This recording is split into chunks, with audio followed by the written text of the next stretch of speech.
Je rencontre des personnes qui vont me dire, Myriam, je veux me marier. Myriam, prie pour moi, je veux me marier. Peut-être toi aussi, tu te retrouves dans cette situation et tu veux me dire, Myriam, je veux me marier. Myriam, prie pour moi, j'aimerais me marier. Mais pourquoi est-ce que tu aimerais te marier?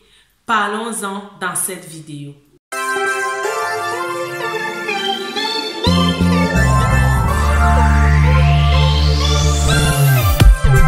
Salut, bienvenue à cette nouvelle vidéo. Je suis Myriam Tapso, ta motivatrice spirituelle, et je suis très contente que tu prennes de ton temps pour regarder cette vidéo aujourd'hui. Dans cette vidéo d'aujourd'hui, nous parlons de mariage, nous parlons de cette situation dans laquelle peut-être tu vis en ce moment, cette situation où tu te dis que tu veux te marier. Peut-être toi ou alors l'une de tes connaissances te dit tout le temps, je veux me marier. Tu rencontres des personnes qui disent, je veux me marier. Moi aussi, j'ai rencontré des gens qui m'ont dit, Myriam, je veux me marier. Myriam, prie pour moi parce que j'aimerais me marier. Le mariage, c'est quelque chose de formidable. Le mariage, c'est quelque chose qui a été initié par Dieu lui-même. Qu'est-ce que la Bible te dit dans le livre de Genèse? Lorsque Dieu a fait l'humanité, il les a fait hommes et femmes.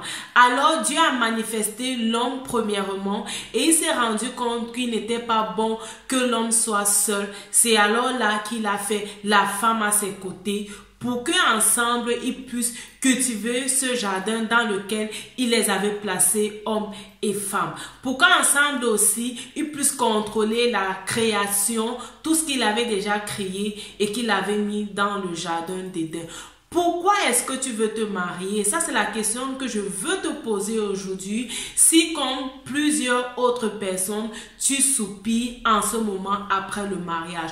Pourquoi est-ce que tu veux te marier? Prends un instant et réfléchis réellement sur les raisons que tu as dans le cœur, sur les raisons qui font à ce que cette nécessité de se marier devient réellement pressante pour toi. Il y a des gens qui vont se dire qu'ils veulent se marier, peut-être parce qu'ils sont seuls, ils sont fatigués de vivre seuls. Il y a des gens qui vont se dire qu'ils veulent se marier parce qu'ils croient qu'ils vont trouver peut-être l'homme ou la femme qui va leur permettre de réaliser ces rêves qu'ils ont dans le cœur et qu'à eux seuls, ils n'arrivent pas à réaliser. Il y a aussi des gens qui veulent se marier parce que le mariage, c'est un échappatoire. Des gens qui ont grandi dans des familles où ils ont été maltraités et ils voient au mariage réellement une possibilité de fuir leur maison et de pouvoir vivre en fin de compte avec une autre personne. Ça, c'est le témoignage d'une personne qui m'a dit, Myriam, je me suis mariée très tôt, mais en fait, ce n'est pas parce que je voulais me marier,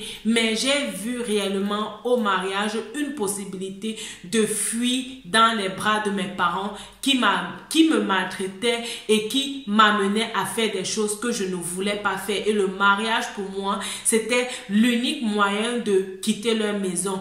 Et je t'assure, cette personne aujourd'hui est divorcée. Si tu ne veilles pas sur la raison pour laquelle tu te maries, tu risques de faire un mariage qui va t'apporter beaucoup de joie au début, mais qui va se finir par la tristesse, qui va se finir par une séparation, qui va se finir par le divorce. Le mariage n'est pas une fin en soi, je te l'assure, le mariage n'est pas une fin en soi, mais le mariage, c'est un moyen. Le mariage, c'est un moyen qui va réellement te permettre d'accomplir le plan de Dieu pour ta vie.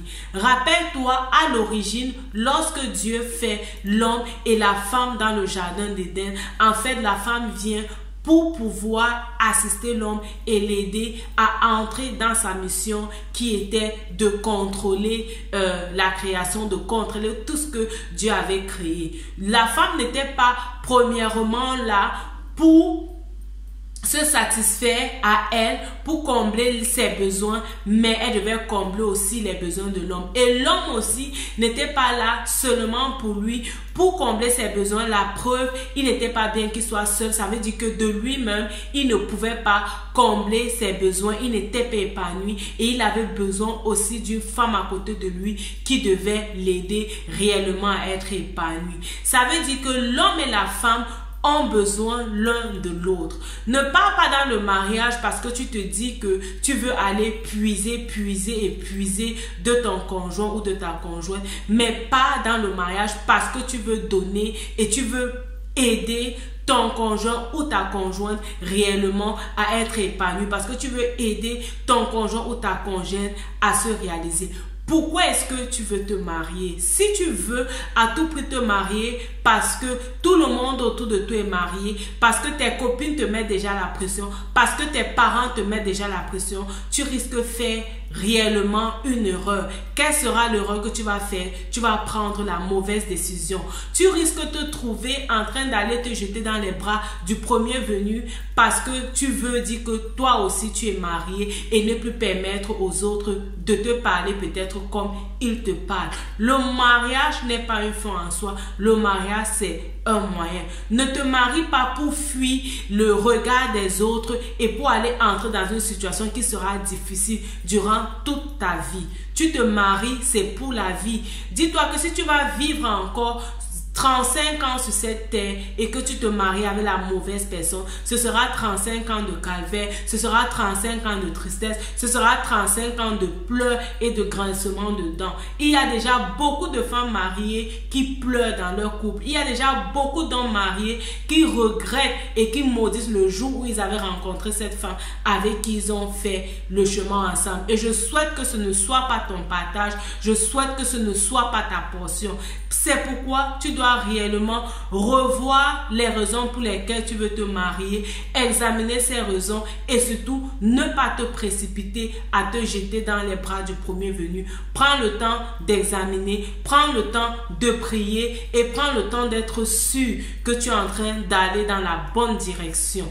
Que Dieu te bénisse. Rappelle-toi, ta vie, c'est un don de Dieu et la façon dont tu la vis, c'est un don que tu fais à Dieu. Fais du mariage un don qui sera agréable à Dieu. Porte-toi bien et à la prochaine. Bye bye.